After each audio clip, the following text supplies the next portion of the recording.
Berita yang menarik datang dari Belanda, negara yang pernah menjajah Indonesia. Dahulu, Belanda dikenal sebagai company oleh kakek nenek kita. Mereka melakukan penjajahan dan perbudakan secara masif. Namun, baru-baru ini mereka mengakui kemerdekaan Indonesia pada Agustus 1945. Yang lebih mengejutkan lagi, Belanda berencana mengembalikan barang-barang berharga alias harta karun yang dulu dirampas dari Indonesia. Jumlah harta karun yang akan dikembalikan mencapai 472 benda.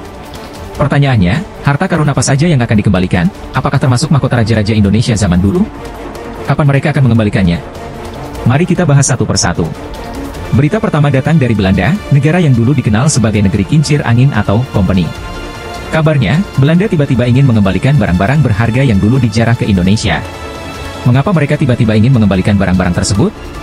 Barang-barang apa saja yang akan dikembalikan? Menurut berbagai sumber berita, pemerintah Belanda baru-baru ini menyatakan bahwa mereka akan mengembalikan ratusan benda bersejarah yang pernah dirampas dari Indonesia dan Sri Lanka pada masa penjajahan.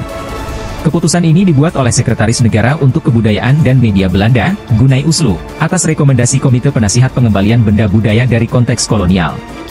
Pemerintah Belanda menyatakan bahwa atas permintaan Indonesia dan Sri Lanka, Belanda akan mengembalikan 472 objek budaya ke Indonesia dan beberapa benda ke Sri Lanka.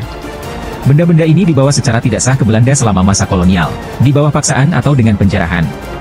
Benda-benda bersejarah ini saat ini menjadi koleksi Museum Nasional Kebudayaan Dunia dan Rijksmuseum di Belanda. Lalu, harta karun apa saja yang akan dikembalikan? Berdasarkan sumber-sumber yang sama, 472 artefak tersebut termasuk harta karun dari Lombok hingga keris dari Klungkung, Bali. Berikut adalah rincian dari 472 benda bersejarah yang akan dikembalikan oleh Belanda ke Indonesia.